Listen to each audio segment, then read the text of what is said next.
अच्छा, मेरे जो कस्टमर हैं जो यूज कर रहे हैं उनसे फीडबैक ले लो। तो आप इन चीजों को ट्राई करोगे ना, राइट? सो ये जो कंपनीज थी जो ऊपर लिस्टेड हैं, राइट, यही, इन्होंने ये बोलना शुरू कर दिया कि आप हमारी सर्विसेज को फीडबैक ले लो, राइट, यानी कि आप हमारी सर्विसेज का फीडबैक ले लो, राइट। हमारी चीजें सिक्योर हैं। आप किसी भी पैरामीटर्स पे आप सिक्योरिटी की कोई भी चीज को ब्रेक करके देखो।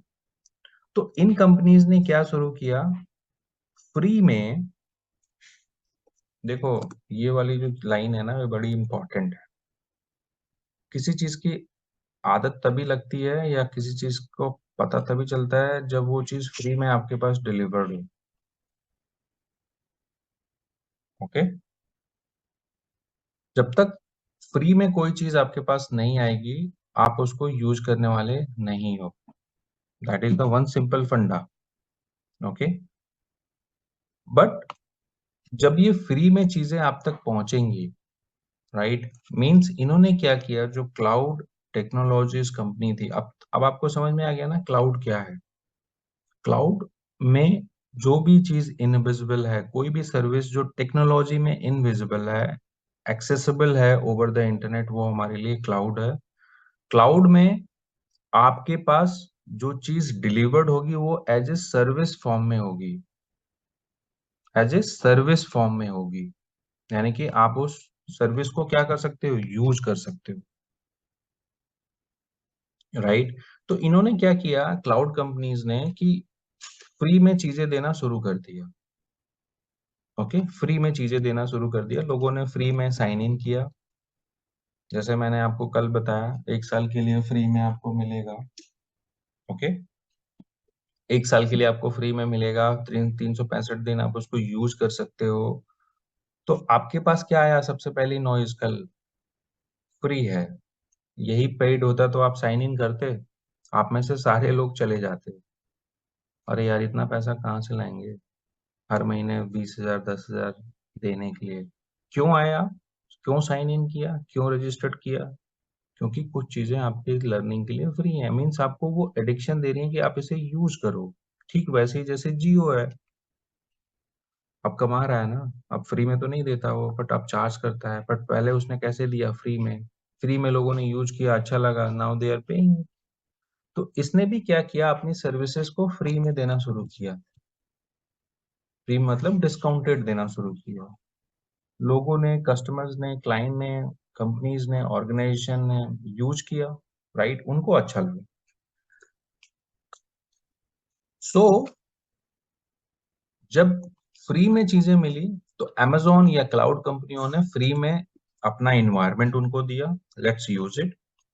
एंड फ्री में उन्होंने क्या दी, फ्री में एजुकेशन यानी कि टेक्निकल ट्रेनिंग्स भी दी।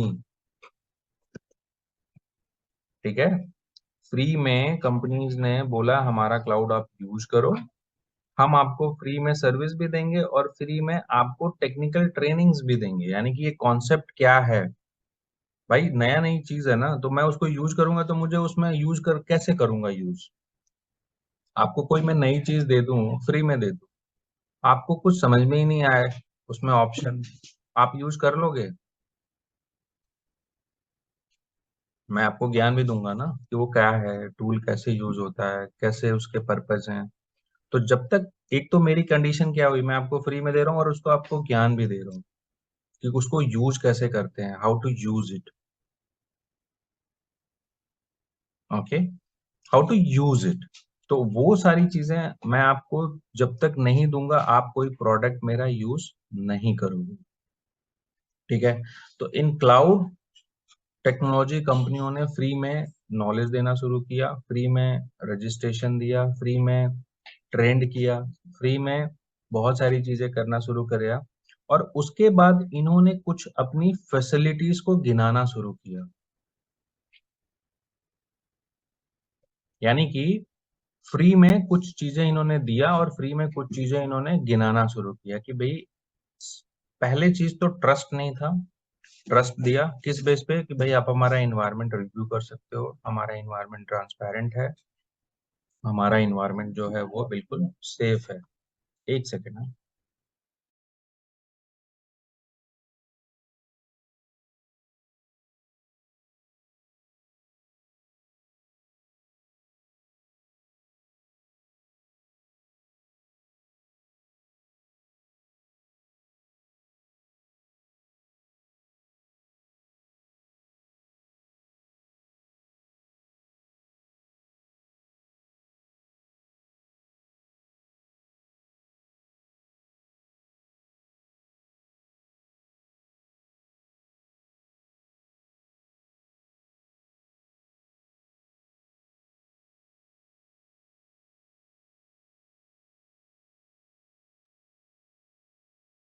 ओके, सो इन्होंने जब cloud as a technology, cloud as a solution implement हुआ, तो सबसे पहला बॉटलनेक हुआ ट्रस्ट, जो कि नहीं आया।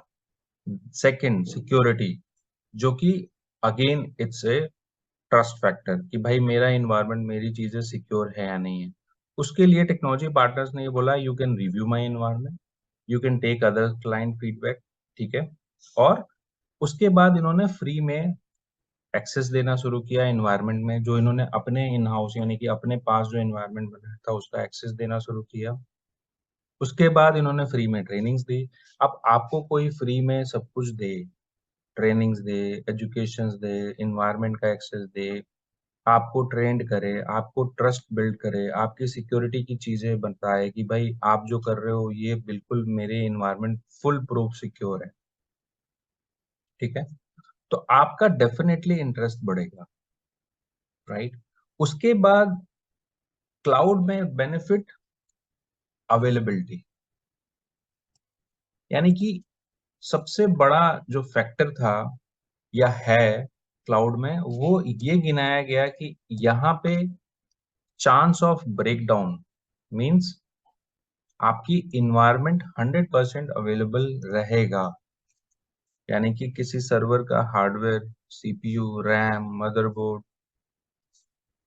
कुछ भी खराब हो जाए, वो आपकी जिम्मेदारी नहीं है, वो हमारी जिम्मेदारी है। हम उसके ऑनर हैं, हम उसको टेक केयर करेंगे। तो यहाँ पे क्या हो रहा था, यहाँ पे आपके पास ये प्रॉब्लम आ रही थी, ये वाली, ठीक है।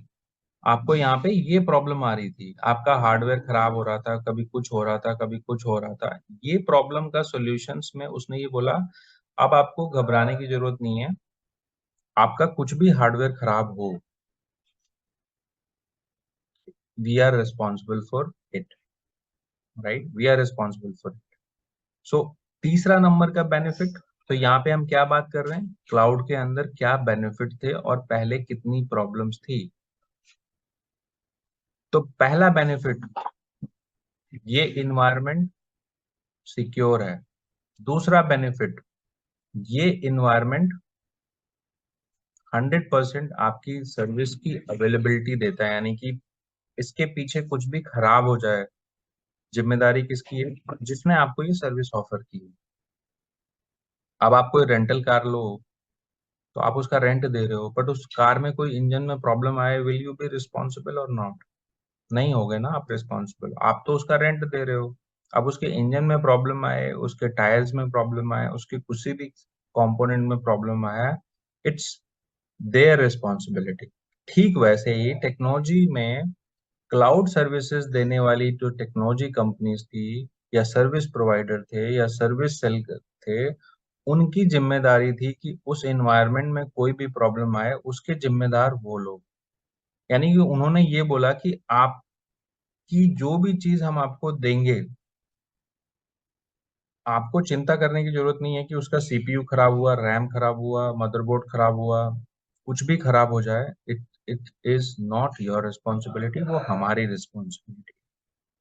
दूसरा, हम जो खरीदते हैं इधर डेटा सेंटर में, आज खरीदा और वो 3 4 साल 5 साल वही हार्डवेयर रहेगा, नो चेंज, हार्डवेयर वही रहेगा। तो आपका जो हार्डवेयर है आज आपने लिया है, वो हार्डवेयर आपको अपने डेटा सेंटर में आज खरीदा तो 5 साल तक यूज करना है।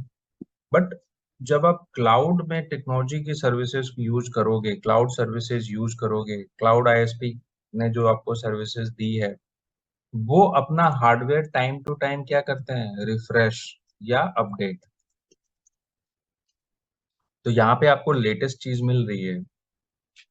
और अपने पास जब आप चीज चला रहे थे तो आपने एक बार खरीदा तो 5 साल, अभी एक लैपटॉप खरीदते हो तो 5 साल चलाते हो ना, एक गाड़ी खरीदते हो मोस्टली 10-12 साल तक उसकी चीज को रगड़ते हो। बट क्लाउड कंपनीज ने ये बोला कि जो हम आपको देंगे वो लेटेस्ट होगा और वो लेटेस्ट रहे।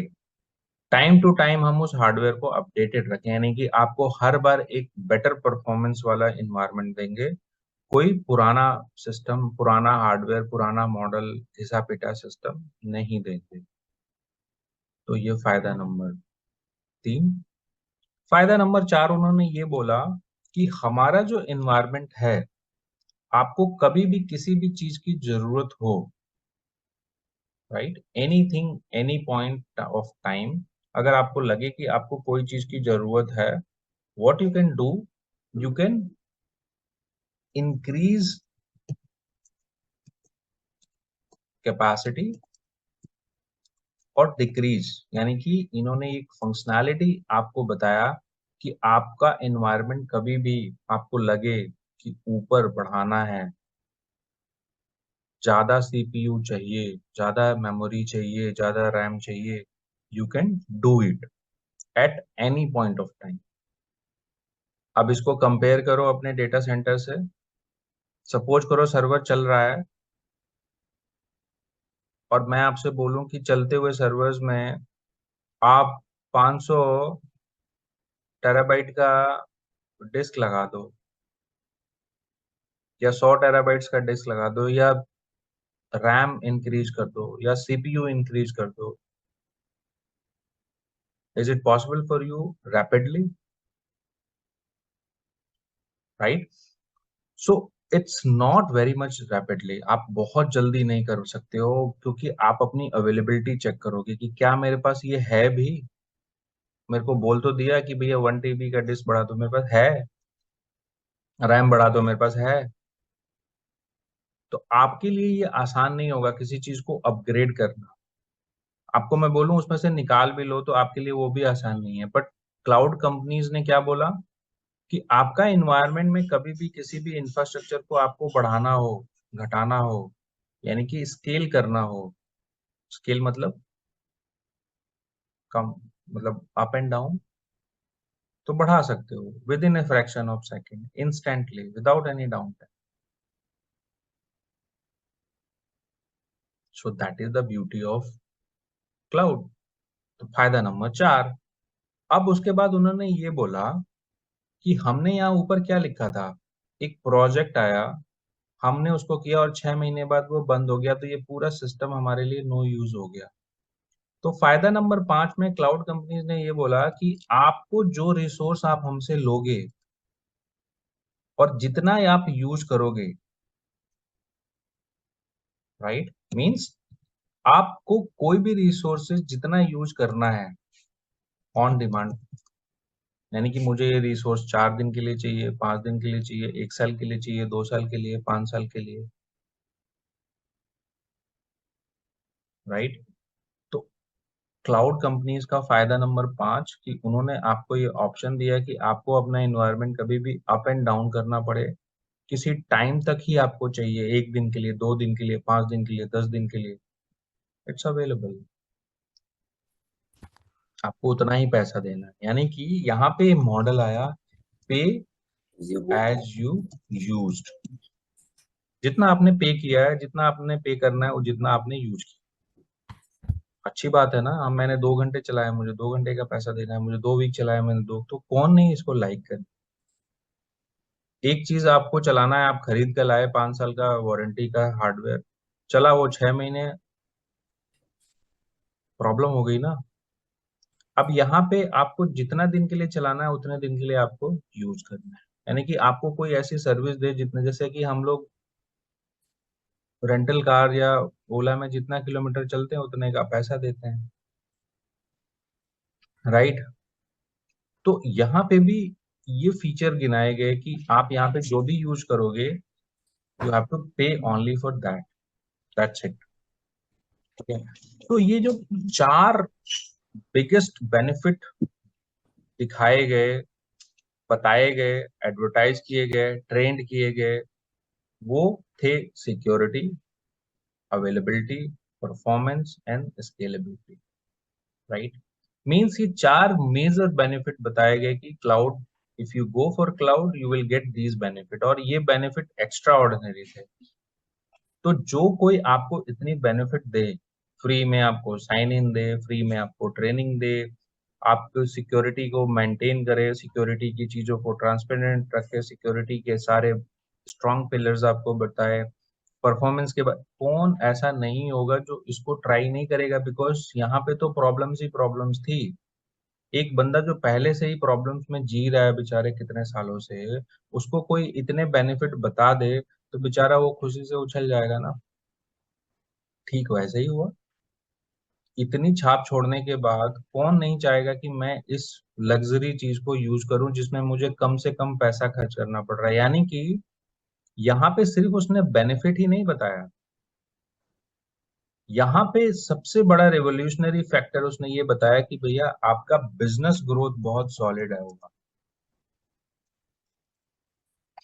ये फैक्टर जो है ना वो रैपिडली इंक्रीज है, यानी कि कोई आपके कान में आके बोले ये चीज यूज करो आपका बिजनेस रॉकेट बन जाएगा।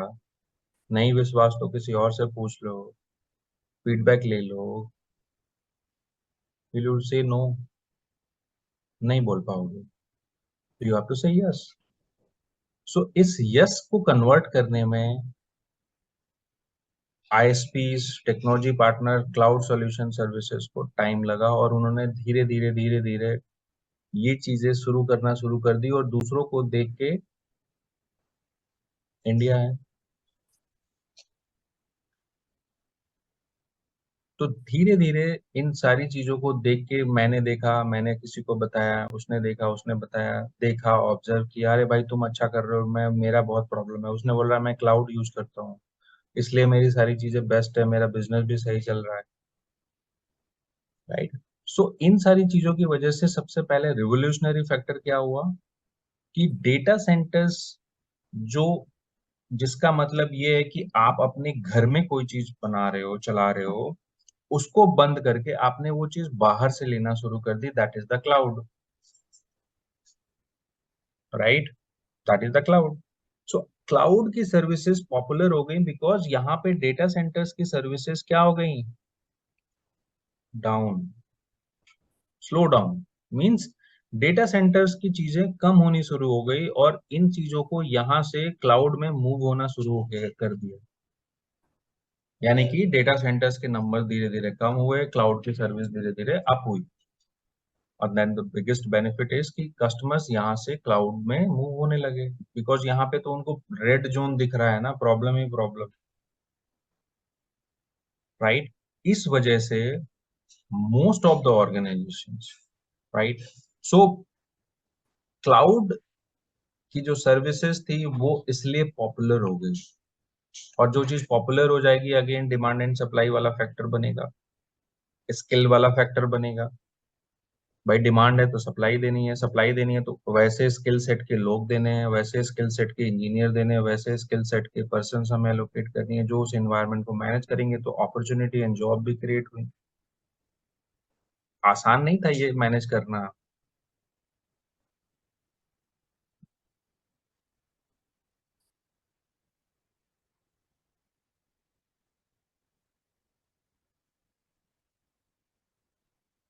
ओके, सो ये जो चीज रिवोल्यूशनरी आया उसने मार्केट में बहुत अच्छा सिग्निफिकेंट इम्पैक्ट डाला, और ये डाला कि लोग या क्लाइंट या कंपनीज या एनवायरनमेंट मजबूर हुए इन सर्विसेज को यूज करने में, बिकॉज इसमें फायदे ही फायदे थे। ठीक है, इनमें फायदे ही फायदे थे। तो फायदे ही फायदे जिस चीज में हो उसे कौन नहीं यूज करेगा, इसलिए इसके यूजेस बढ़े और रैपिडली बढ़े। ठीक है, तो सबसे बड़ी चीज है कि हमने यूज करना बंद कर दिया यहाँ पे। देखो, हमने हार्डवेयर खरीदना बंद कर दिया, हमने सॉफ्टवेयर खरीदने बंद कर दिया, इसका मतलब ये नहीं है कि हार्डवेयर सॉफ्टवेयर बिकना बंद हो गए। उनको किसी और ने खरीदा, किन्होंने? इन्होंने, बड़े लोगों ने। तो ये जो भी हमें ऑफर करते हैं ना, यानी कि कोई भी सिस्टम सर्विस हमें ऑफर करेंगे, तो उसके पीछे भी ये लोग वही कॉन्सेप्ट यूज करते हैं, हार्डवेयर एंड सॉफ्टवेयर वाला फंडा। ऐसा नहीं है हम सर्विस यूज कर रहे थे, हम डेटा सेंटर चला रहे थे, तो हम ये नहीं कुछ और यूज कर रहे थे और वो कुछ और यूज कर रहे हैं, वो भी वही यूज कर रहे हैं। यानी कि ये भी क्या करते हैं, वर्चुअलाइजेशन फैक्टर को ही यूज करते हैं।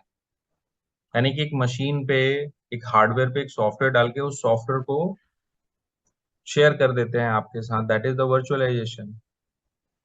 एक हार्डवेयर पे मल्टीपल ऑपरेटिंग सिस्टम चला दिया, एक हार्डवेयर पे मल्टीपल क्लाइंट को मल्टीपल ऑपरेटिंग सिस्टम दे दिया, that all is concept about virtualization. यानी कि एक हार्डवेयर को मल्टी शेयरिंग बना दिया। तो आप लोगों ने सबने कभी तो किया होगा, किसी लैपटॉप में आपने विंडोज डाला है, फिर उसके बाद उसमें VMware वर्क स्टेशन डाल के उसमें लिनक्स भी डाला, यानी कि कभी आपने एक हार्डवेयर पे दो ऑपरेटिंग सिस्टम तो चलाए होंगे। That is the virtualization. यानी कि एक ही हार्डवेयर को मल्टीपल पर्पस के लिए यूज करना, मल्टीपल ऑब्जेक्टिव के लिए यूज करना, उसको वर्चुअलाइजेशन बोलते हैं। तो सारे ISP क्लाउड वालों ने यही टेक्नोलॉजी यूज करी, वर्चुअलाइजेशन। भाई हर किसी को वो सेपरेट सेपरेट डेडिकेटेड हार्डवेयर नहीं दे सकता था ना, ऐसे तो फिर फायदा ही क्या है। तो उसने एक ही हार्डवेयर को मल्टीपल पर्सन्स के साथ शेयर कर दिया, मल्टीपल ऑपरेटिंग सिस्टम दे दिया, that is all about virtualization, right. तो यहाँ पे हार्डवेयर बंद हुआ, सिस्टम बंद हुआ, पर वहां पे इन बड़े ब्रांडों ने इन सिस्टम्स को ऑक्युपाई किए, राइट। तो इसके बाद हमारा जो इंटरेस्ट है, माइग्रेशंस हैं, वो बढ़ने लग गया। ओके। और इन्होंने क्या किया कि हमारे पास आज के डेट में क्लाउड के जो ISPs हैं वो बढ़ गए। भाई जिस चीज में रेवेन्यू ग्रोथ बेनिफिट होगा, उसमें एक ही इंडस्ट्री तो नहीं रहेगी, मल्टीपल इंडस्ट्रीज रहेगी, राइट। सो हमारे पास क्लाउड में कुछ इन्वायरमेंट आ गए, जैसे कि हम बोलते हैं public cloud. Okay. Public cloud means ऐसे क्लाउड जहां पे आप via internet you can reach, जो पब्लिकली अवेलेबल है, जिन पे कोई भी जा सकता है, कोई भी रीच कर सकता है, कोई भी आ सकता है, दैट इज द पब्लिक। और टेक्नोलॉजी में क्लाउड में कोई भी कहीं से आ जाए, that is the public cloud. तो इस इन्वायरमेंट में सबसे ज्यादा AWS, एजोरे, ओके, GCP, ये लोग बड़े और पब्लिक ब्रांड हैं और बड़े पब्लिक क्लाउड हैं, जो अपनी फैसिलिटीज को ब्रॉडर लेवल पे देते हैं। तो कोई भी चीज आपकी डायरेक्टली रीचेबल है over internet, that is the public cloud. अब इसी चीज को मैं नॉट डायरेक्टली बना दूं, यानी कि ऐसी इन्वायरमेंट जिसे कोई भी रीच नहीं कर सकता, वो आपके अपने पर्सनल ऑब्जेक्टिव के लिए भी हो सकता है। यानी कि यहाँ पे अगर मैं नॉट लगा दूं, तो वो क्लाउड आपके कैसे होंगे, कैसे होंगे? Private cloud. तो कई ऑर्गेनाइजेशन ऐसी हैं जो अपना क्लाउड यूज करती हैं, पर वो किसी का क्लाउड यूज नहीं करती हैं, वो खुद अपना क्लाउड बिल्ड करते हैं विद यूजिंग सेम। तो ऊपर क्या लग रहा है, पब्लिक क्लाउड वाले Amazon, एज्योर, GCP, ये क्या कोई हिडन रेसिपी यूज करते हैं, हिडन टेक्नोलॉजी यूज करते हैं? नहीं, ये भी कुछ वैसे ही टेक्नोलॉजी यूज करते हैं। इन टेक्नोलॉजी को यूज करके भी आप अपना क्लाउड बना सकते हो, अपने नाम से बना सकते हो, Pushkar cloud, Ram cloud, Shyam cloud बन सकता है, राइट। सो उसको यूज करने के लिए क्या होगा, उनको यूज करने के लिए you will use software. Virtualization करनी है तो आपने VMware सॉफ्टवेयर को यूज करके एक हार्डवेयर को मल्टीपल ऑब्जेक्टिव के लिए शेयर कर दिया ना, एक सॉफ्टवेयर को यूज करके। अगेन यहाँ पे भी आप सॉफ्टवेयर को यूज करके अपना क्लाउड बना सकते हो। Okay, that is for your on purpose. जहां पे भी आपको लगता है नहीं, दोनों दिख रहा है मुझे, हाइब्रिड क्लाउड है, यानी कि सिनेरियो के तौर पे आपको जहां पे भी पब्लिक क्लाउड भी देखने को मिले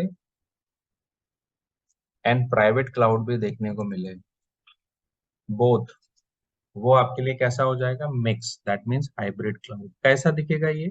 सपोज करो आपका ये ऑफिस है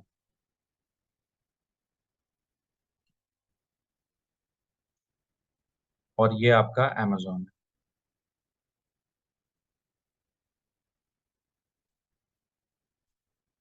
AWS।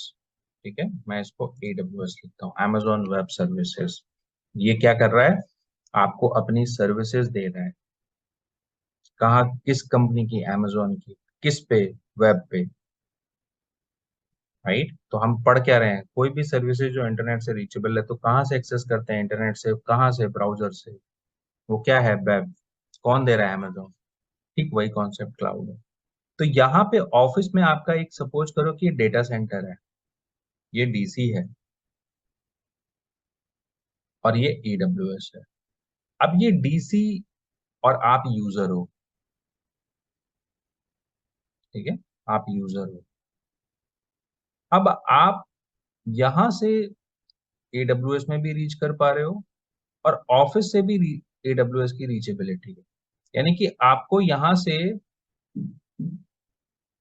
ऐसा कुछ मॉडल दिखाने को मिले जहां पे आप मल्टीपल क्लाउड को रीच कर पाओ। यानी कि आपको, आपका डेटा सेंटर भी है आपके पास और आपके पास Amazon भी है एज ए पब्लिक। यानी कि डेटा सेंटर क्या हो गया? प्राइवेट। उसमें आपने डाला है ओपन स्टैक, उस पे आपने बनाए हैं सर्वर्स, उसकी कनेक्टिविटी AWS। यानी कि आपको कहीं पे भी पब्लिक क्लाउड देखने को भी मिले, प्राइवेट क्लाउड भी हो। होता है ना ऐसा? होता है ना कि AWS में हम क्या करते हैं, अपना एप्लीकेशन सर्वर रख देते हैं। ऐप, ऐप क्या है मेरा? paytm.com। और DB हमने चुरा के सिक्योरली यहाँ पे रख दिया। देखा है ना आपने? सुना भी होगा कि हम लोग अपना जो नॉन सिक्योर एनवायरनमेंट है उसको AWS में पब्लिक फेसिंग में रख दिया, और जो मोस्ट सिक्योर है, क्या होता है कंपनी के लिए मोस्ट सिक्योर चीज? क्या होती है? Data, database. उसको आपने बड़ा हिफाजत से अपने पास रखा हुआ, अभी भी आपको ट्रस्ट नहीं है।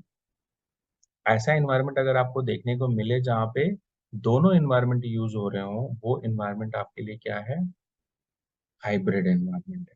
ठीक है, तो ऐसा एनवायरनमेंट अगर आपको देखने को मिले, तो आप समझ जाना कि वो हमारे लिए क्या है? हाइब्रिड एनवायरनमेंट है। ठीक है, तो हमारे पास, देखो, हर एक ऑर्गेनाइजेशंस, हर एक सर्विस बेचने वाली कंपनी बहुत स्मार्ट होती है। ठीक है, वो अपने पास सारे बंडल लेके चलती है। ओके, बंडल का मतलब ये हुआ कि वो अपने पास ऑलमोस्ट सारी इंफॉर्मेशन लेके चलते हैं और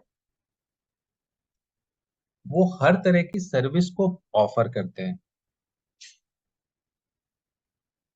अब आपने देखा होगा ना, पान वाले की दुकान, वो पान ही, वो उसका मोटिव पान सिगरेट ही होता है, बट उसका मोटिव के साथ साथ वो बहुत सारी चीजें भी और करता है। ब्रेकफास्ट, स्नैक्स, ये वो, बहुत सारी चीजें ऐसी करता है। ओके, तो कोई भी सर्विस अगर आपको देखने को मिले जहां पे वो सिर्फ एक ही चीज नहीं करता है, यानी कि cloud service is not only offering you the servers, उसका ऑब्जेक्टिव सिर्फ और सिर्फ सर्वर्स ही देना नहीं है आपको, उसका ऑब्जेक्टिव बहुत सारी चीजें भी देना है।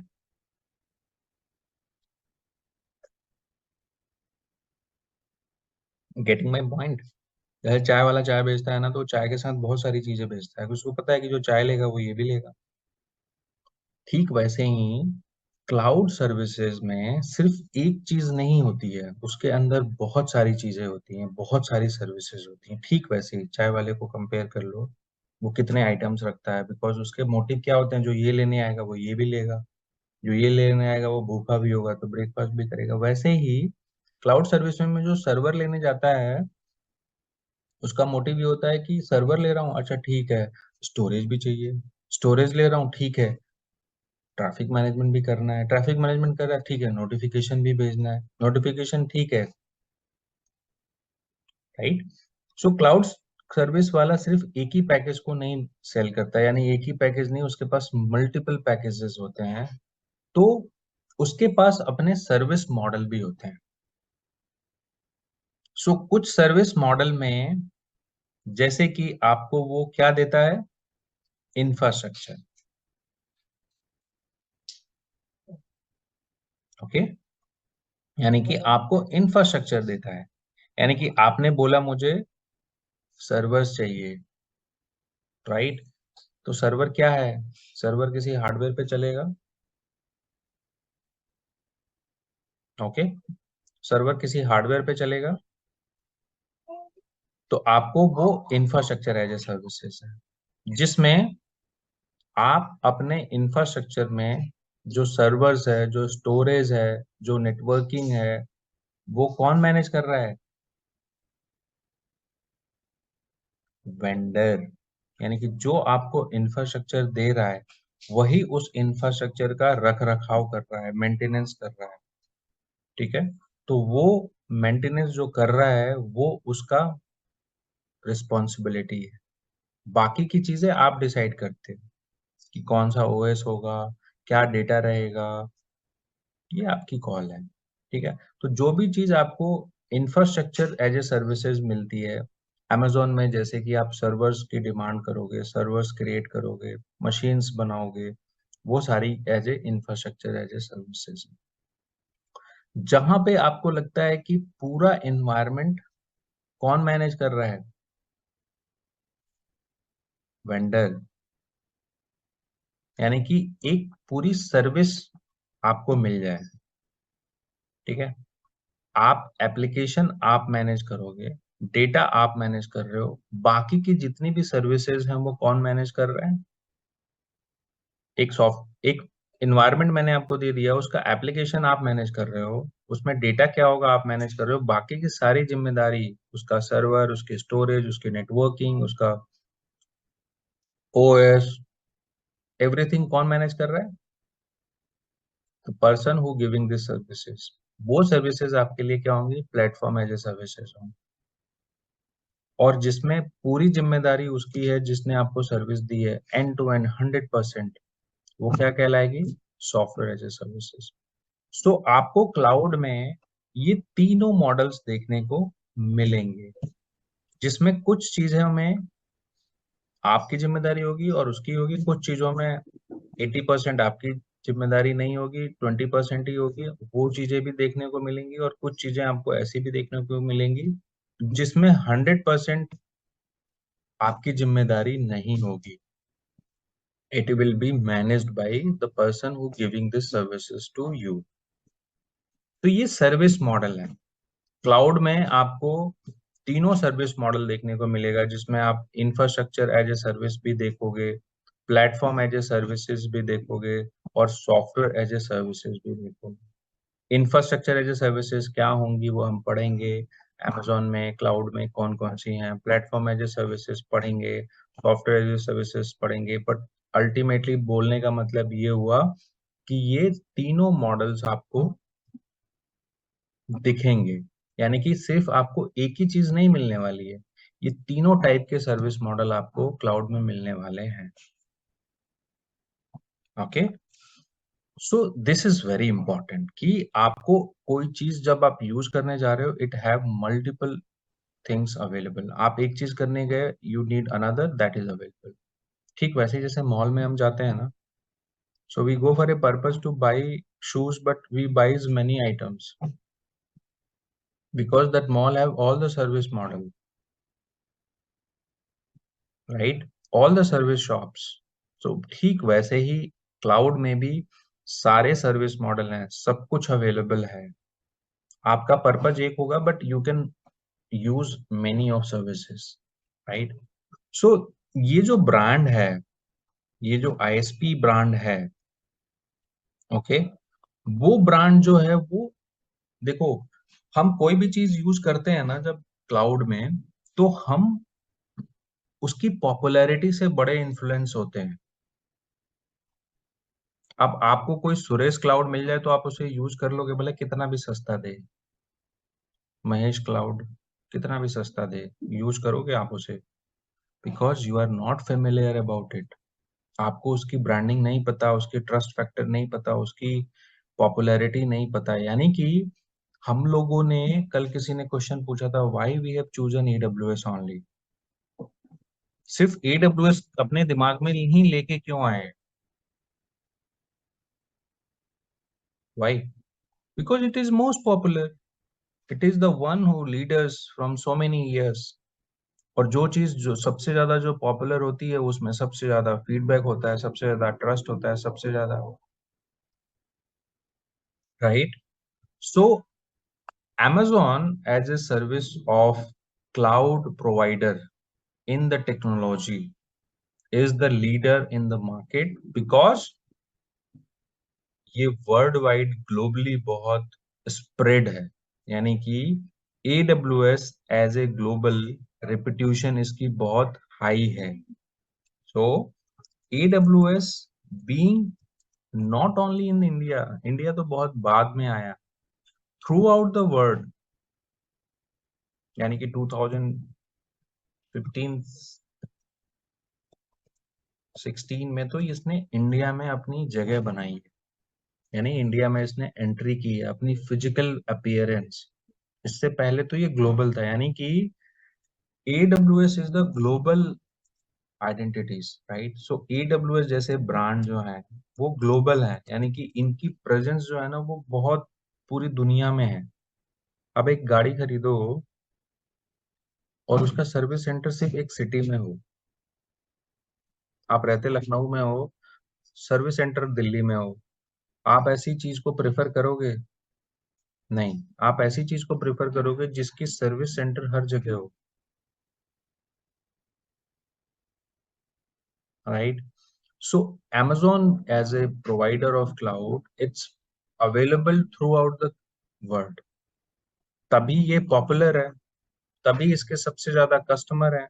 अब कोई चीज आप इंडिया में बनाओ और इंडिया में ही सेल करो, और आपका प्रोडक्ट पॉपुलर हो जाए और आप उसे यूएस में बेचना शुरू कर दो, ऑस्ट्रेलिया में बेचना शुरू कर दो, जर्मनी में शुरू कर दो, धीरे धीरे जैसे ही आप स्प्रेड होते हो, आपकी पॉपुलैरिटी, आपका यूसेज बढ़ने लगता है ना, राइट।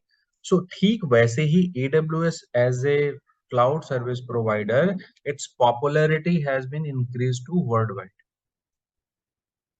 वर्ल्ड वाइड का मतलब ये हुआ, भैया मैं ही नहीं यूज कर रहा हूँ, दुनिया में बहुत लाखों लोग यूज कर रहे हैं, मीन्स ये सेफ है। तभी तो हम हमारा माइंडसेट क्या होता है कि भैया जब उसके साथ प्रॉब्लम नहीं है तो हमारे साथ भी नहीं होगी, because he is using AWS, I am also using AWS। No, AWS is spread worldwide as a global, right? More than 30 countries, right? So AWS का global appearance बहुत बड़ा है, right? तो अगर आप यहाँ पे देखोगे AWS global services, right?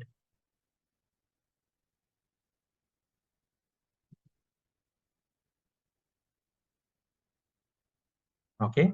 So AWS being global identities, it is very much popular, right? So being AWS globally, it's worldwide available. ठीक है।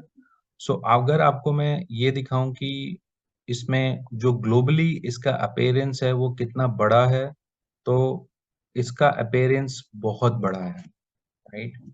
It's a very large appearance, okay, ठीक है। सो कोई भी चीज जब ग्लोबली हिट होती है ना, यानी कि ग्लोबल बोलने का मतलब ये है कि ये सिर्फ इंडिया में ही नहीं है, ये पूरे दुनिया में है। तो ये चीज बहुत स्ट्रांग है। अगर किसी चीज का अपेयरेंस पूरी दुनिया में है तो वो चीज बहुत स्ट्रांग होती है, यानी कि उसके छोटी से छोटी चीज भी अगर मार्केट में नेगेटिव हो जाए तो उसका बहुत बड़ा इम्पैक्ट होता है। इसीलिए उसे हर चीज का, सर्विस का, फीचर्स का, सपोर्ट का, प्रोडक्ट का, एंड टू एंड चीज, हर चीज का उसे बहुत अच्छे से ख्याल रखना पड़ता है ताकि उसका कोई भी कस्टमर नेगेटिव नहीं हो। सो यहाँ पे अगर आप देखो तो वो 32 कंट्रीज में, इसको हम कंट्रीज भी नहीं बोलेंगे, इसको हम बोलेंगे उसके अपने फिजिकल लोकेशंस है, right. So being AWS, 32 locations हैं उसके जहां पे उसके अपने क्या है, डेटा सेंटर्स, राइट। सो 32 लोकेशंस, यानी कि आप इसको इन शॉर्ट कंट्री भी बोल सकते हो, कोई प्रॉब्लम नहीं है, राइट। तो जैसे कि एडब्ल्यूएस में आप लॉग इन करते हो तो ये उसकी कंट्रीज हैं जहां पे एडब्ल्यूएस अवेलेबल है। देखो, ये उसकी अवेलेबिलिटी है, यानी कि यहाँ यहाँ कंट्रीज में वो अवेलेबल है। सिंगापुर, ये सब कंट्रीज के नाम लिखे हैं यहाँ पे। तो कोई बड़ी बात नहीं है कि वो 32 कंट्रियों में क्या है, अवेलेबल है, राइट। और 32 कंट्रियों में उसकी अवेलेबिलिटी है, और उसके 102 अवेलेबिलिटी जोन्स हैं, यानी कि 100 प्लस है, राइट। तो 100 प्लस का मतलब उसके इतने क्या है, डेटा सेंटर्स हैं। यानी कि डेटा सेंटर्स हमने बनाने बंद कर दिए, हमने लगाने बंद कर दिए, हमने अपना छोटा डेटा सेंटर बंद कर दिया, राइट। तो इसका मतलब ये नहीं है कि अमेजोन ने अपने डेटा सेंटर्स नहीं बनाए भाई। मैंने क्या बोला, हमने बनाना बंद किया, बट इसका मतलब ये नहीं है कि अमेजोन ने बनाना बंद कर दिया। हमने बनाना बंद कर दिया तो किसी और ने शुरू किया। हम छोटे थे तो उसने बड़ा बनाया, बिकॉज उसको बहुत ज्यादा लोगों को सर्विस देनी थी, बहुत सारे कस्टमर्स को सर्विस देनी थी। तो Amazon as a global leader, उसकी 32 कंट्रियों में प्रेजेंस है। जितनी कंट्रियों में ज्यादा प्रेजेंस है उतना वो पावरफुल, सॉलिड, स्ट्रॉन्गर है, right.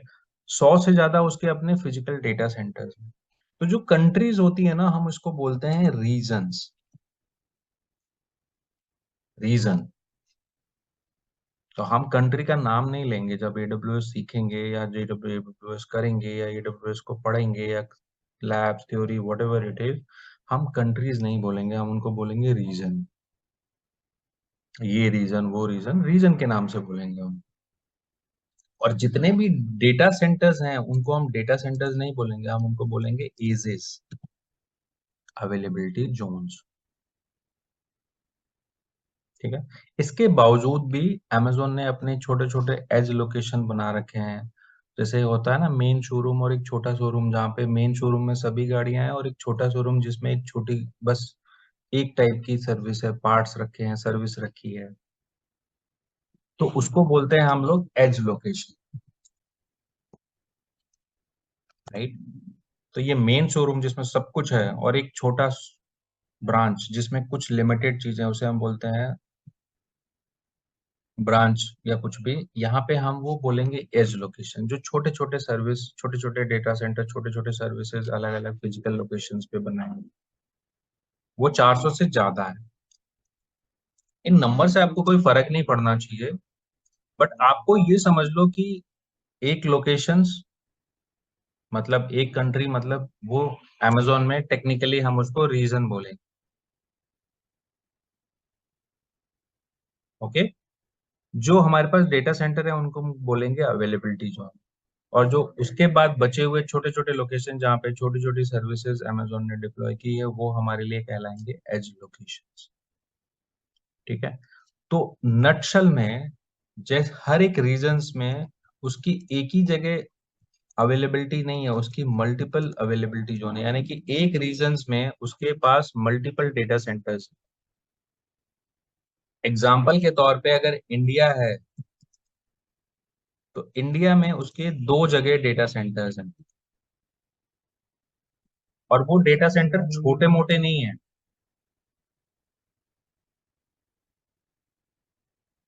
Right, just a second.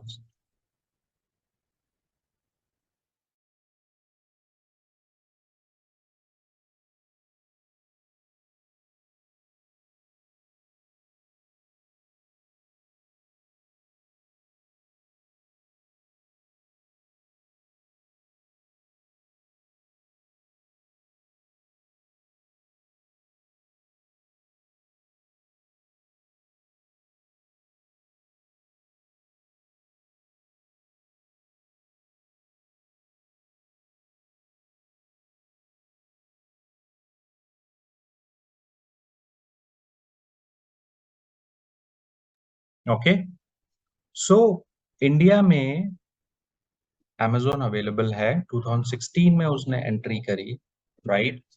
और 2016 में उसने एंट्री करने के साथ उसने पहला डेटा सेंटर बनाया which is in Mumbai, right. पहला डेटा सेंटर बनाया विच इज इन मुंबई। अब वो डेटा सेंटर उसने एक और बना दिया विच इज इन कहाँ पे, हैदराबाद। ठीक है, और कहाँ कहाँ बनाने वाला है आपको यहाँ पे टाइम टू टाइम दिख जाएगा, doesn't matter for you, but कहाँ कहाँ पे आने वाला है मीन्स रेड में लिखा है कमिंग सून, यानी कि यहाँ आने वाला है, यहाँ आने वाला है, मलेशिया में, थाईलैंड में, यहाँ पे ये अपने डेटा सेंटर्स बना रहे हैं। तो आप इंडिया में जाके देखो तो यहाँ पे मुंबई लॉन्च इन 2016, मतलब मुंबई में amazon ने अपना एक फिजिकल डेटा सेंटर बनाया, राइट। सो AWS ने, हमने अपना डेटा सेंटर बंद किया है, राइट, बट AWS ने अपना डेटा सेंटर तो बनाया है, राइट। सो AWS ने अपने डेटा सेंटर्स फिजिकली बनाए हैं। फिजिकल का मतलब समझ रहे हो ना, कहीं तो फिजिकली कुछ चीज बनाएगा ना, तभी तो वो हमें सर्विस देगा।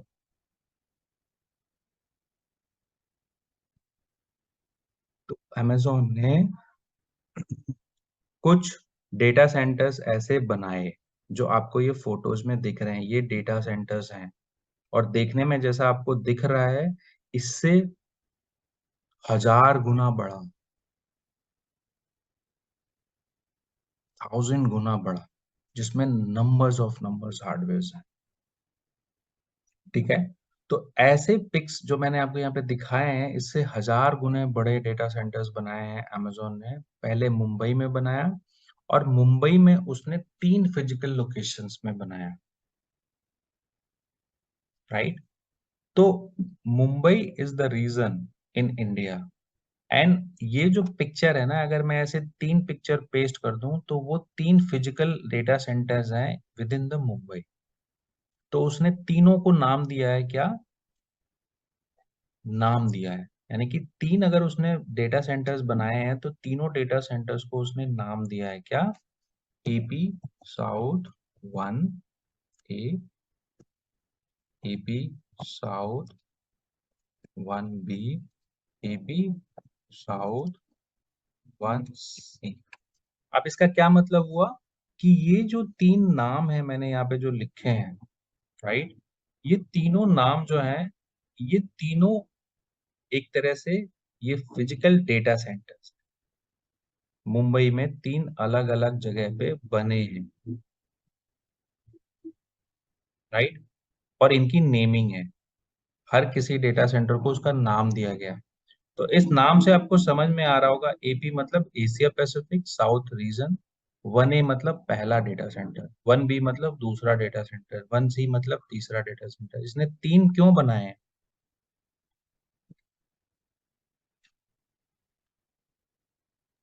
ए का फेल ओवर देने के लिए कि अगर साउथ वन ए फेल होता है तो वन बी पे लैंड होगा। एग्जैक्टली, एग्जैक्टली, बिल्कुल। सो उसने 3 क्यों बनाए, सिर्फ एक ही बना के क्यों नहीं छोड़ दिया, क्योंकि उसे पता है कि यहाँ पे कोई प्रॉब्लम आ सकती है, तो यहाँ से चीजें चलेंगी, यहाँ प्रॉब्लम आ सकती है, यहाँ से चीजें चलेंगी, राइट। तो ये जो 3 डेटा सेंटर बनाने का इसका पर्पस था वो ये था कि it should be cover fail over means redundancy, मतलब आपको कोई भी चीज वो क्या करना चाहता है, हाई अवेलेबल देना चाहता है, यानी कि आप किसी भी सूरत में आपका सिस्टम, आपकी सर्विस डाउन नहीं हो, क्योंकि उसने पहला ही कमिटमेंट आपको क्या किया था कि भाई मैं आपको क्या देने वाला हूँ, 100% अवेलेबिलिटी देने वाला हूँ। तो वो कैसे देता है आपको 100% अवेलेबिलिटी? मैं आपको कमिटमेंट कर दूं कि 100% अवेलेबल हो, और मेरे पास एक ही चीज पड़ी है, मैं आपको, आपने एक कार बुक करी, मैंने अपनी कार भेजी और मैंने बोला 100% अवेलेबल, और एक ही कार है मेरे पास, क्या है मेरी अवेलेबिलिटी? अगर मेरे पास 3 कार होती और मैंने आपको एक कार भेजा और मैं बोलता 100% अवेलेबल, मीन्स एक कार अगर मैंने जो आपको भेजी अगर खराब हो जाती तो I have to spare in available, that is the start as a acting, right? So this is the way which आपको कोई चीज अट्रैक्ट तभी करेगी जब उसमें बेनिफिट ही बेनिफिट होंगे, राइट? सो amazon ने फिजिकली अपनी अपीयरेंस को स्ट्रॉन्ग किया, फ्री ट्रेनिंग्स दी, फ्री एजुकेशंस दिया, फ्री साइन इन दिया, फ्री डिस्काउंटिंग दिया, फ्री सिक्योरिटी दी, फ्री अवेलेबिलिटी दी, परफॉर्मेंस दिया, स्केलेबिलिटी दी, ऑन डिमांड दिया, कॉस्ट सेविंग करी, बिजनेस ग्रोथ किया। क्या ये सारी चीजें यहाँ पे करना पॉसिबल था, this section? No. It was possible, but it was taking a lot of money, lot of hardware, lot of time effort, and उसके बाद भी श्योरिटी नहीं थी कि you will not have anything, break down systems, right? So ये चीज data centre में भी करनी पॉसिबल है, but it will take lot of time, it will take lot of cost, it will take lot of resources, right? So यहाँ पे सबसे important चीज क्या थी जो मैंने अभी आपको नहीं बताया, वो ये था कि क्लाउड के अंदर, राइट, बेनिफिट में क्लाउड के अंदर यू कैन प्रिपेयर और create any services with in this second और मिनट। तो यहाँ पे क्लाउड में रिवोल्यूशनरी फैक्टर क्या था? सबसे बड़ा रिवोल्यूशनरी फैक्टर क्या था?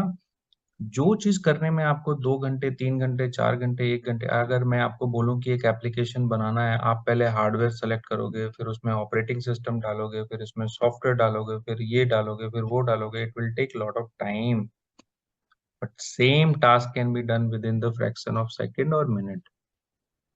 That is the biggest time बचता है ना वहां पे, जहां पे कोई भी चीज आपको चाहिए and it you get it within a minute, you ready to pay more cost, no problem.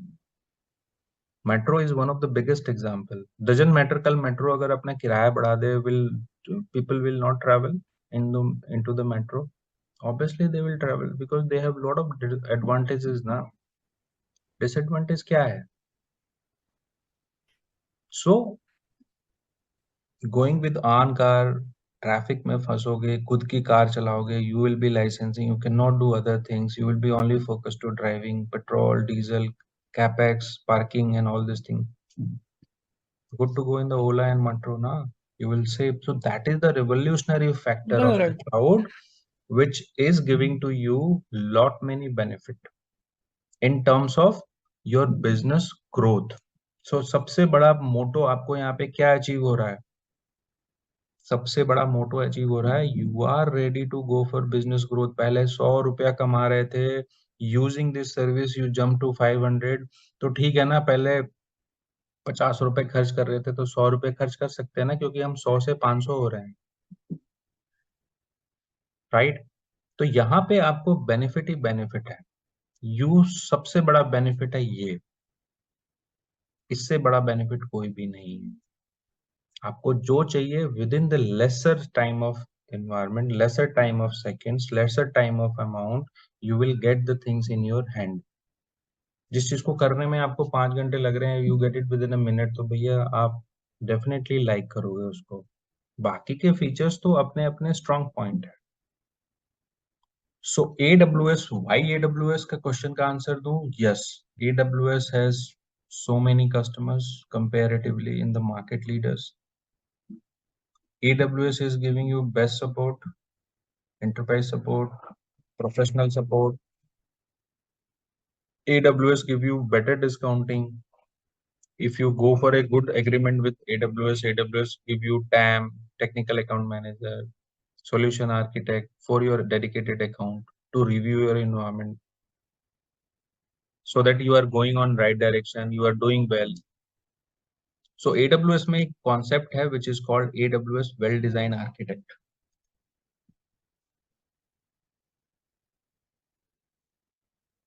ये पूरी क्लाउड का ना एक सार है, गीता है ये, right? What AWS well design architect means? AWS ने अपने कुछ स्टैंडर्ड, कुछ प्रोटोकॉल्स, कुछ इंडस्ट्री बेस्ट प्रैक्टिसेस, कुछ इंडस्ट्री ओरिएंटेशंस को शेयर कर रखा है कि आपका environment best to best design कैसा होना चाहिए, which environment you have to follow, which is AWS well design architect, right? So AWS well design architect tell you that आपका environment कैसा होना चाहिए, क्या गलत है क्या सही है, ये आपको यहीं देखने को मिलता है, ठीक है? So overall AWS में हम लोग इसलिए चूज किया है because AWS have lot of customers, उन customers के positive feedback हैं, and AWS ready to support you for its best to best in terms of anything, billing, technical support, migrations, right? So in terms of बात करो तो AWS Azure is having a bit of balancing factor. अगर 60 customer Amazon के हैं तो 50 customers Azure के हैं, but leader वही है, राइट? बट लीडर है तो इसके मार्केट में कॉम्पिटिटर्स भी आएंगे, कॉम्पिटिटर्स भी हैं, ऐसा नहीं है इकलौता सिंगल है जो he is only collecting revenue for all the organization. No, there are other competitors also. Okay, so that is the reason why we have AWS, because it's have variety of availability to the almost leaders companies. इसकी availability ज़्यादा है, इसके client ज़्यादा हैं, इसकी discounting ज़्यादा है, इसके टेक्निकल ज़्यादा है, इसके सपोर्ट अच्छे हैं, इसके क्रेडिट अच्छे हैं, इसके ट्रेनिंग्स अच्छे हैं. ओवरऑल अगर एक पैकेज में इतना कुछ मिल जाए तो उसको हम गुड ही रेटिंग देंगे, बैड तो दे नहीं सकते, और हम अच्छी चीज ही करने आए. तो this is all about AWS, right? Now हम लोग जो शुरू करेंगे AWS में, ये तो मैंने आज आपको AWS के बारे में बताया है कि जब आप AWS में जाएंगे तो आपको क्या फील होगा, अभी आप कैसे कर रहे हो और बाद में कैसे, means current versus new. Okay, current versus new. So this is all about AWS. Next जो हम लोग start करेंगे, which is our technical start. So technically we have not started. Technically yesterday हमने ये शुरू किया कि गाड़ी स्टार्ट करनी है, उससे पहले हमें कितना प्रिपेयर करना है. आज गाड़ी को हम अंदर बैठे हैं, आज गाड़ी के अंदर बैठे हैं, आज भी गाड़ी स्टार्टेड नहीं है.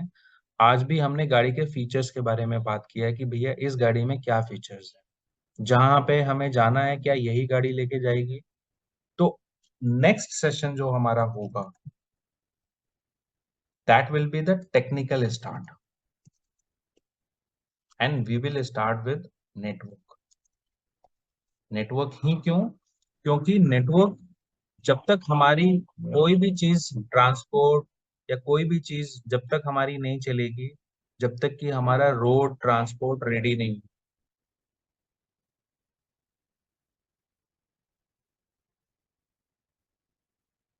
ओके, सो नेटवर्क से हम लोग स्टार्ट करेंगे, and that is the call VPC. यहाँ पे आपको थोड़ा सा नेटवर्क कॉन्सेप्ट पता होना चाहिए, तो मैं एक डॉक्यूमेंट आपको व्हाट्सएप पे ही भेजूंगा which is all about CCNA, और subnet is the most important चीज टू नो. तो आप उसको एक बारी बस गो थ्रू कर लेना, 20-25 पन्ने हैं, you just go through it so that आप आओ तो यू शुड नो अबाउट कि सबनेट क्या होता है, IPCIDR क्या होता है, नेटवर्क टूल्स क्या होते हैं, you should know about it, right? So this is all about A cloud. ठीक है, आप सभी के क्वेश्चंस होंगे और अनगिनत क्वेश्चंस होंगे, राइट? आपके सभी के क्वेश्चंस होंगे, अनगिनत क्वेश्चंस